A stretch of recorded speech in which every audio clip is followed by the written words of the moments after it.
കോഴിക്കോട് ചാത്തമംഗലം പഞ്ചായത്തിലെ 12ാം വാർഡായ പുതിയാടത്തിന്റെ മെമ്പറാണ് നടപടി നേരിട്ട NP കമല.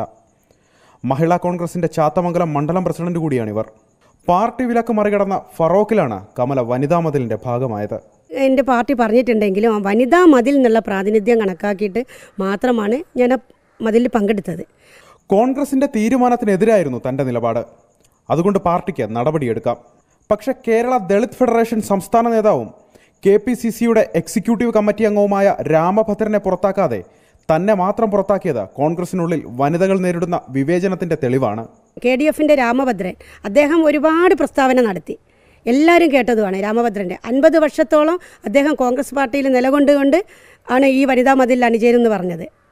അപ്പോൾ അദ്ദേഹത്തിനെ ഒന്നും പുറത്താക്കാതെ, അദ്ദേഹം പറഞ്ഞ വാക്കിനൊന്നും ഒരു ഇതും കൽപ്പിക്കാതെ ഞാനത് ചോദിച്ചപ്പോൾ പറഞ്ഞ അത് പിന്നെ KDFന്റെ ഒരു സംഘടനയല്ലേന്ന്.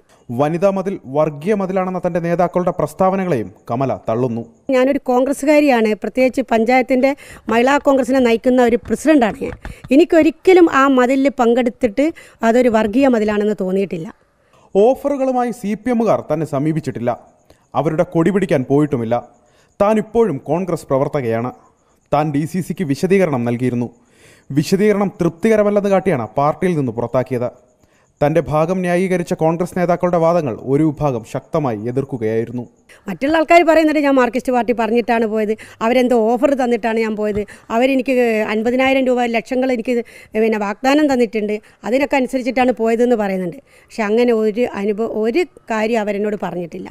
തന്നെ പുറത്താക്കിയ കോൺഗ്രസ് കോഴിക്കോട് ജില്ലാ കമ്മിറ്റിയുടെ നടപടിക്കെതിരെ മേൽഘടകങ്ങളിൽ പരാതി നൽകുമെന്നും കമല 24നോട് പറഞ്ഞു.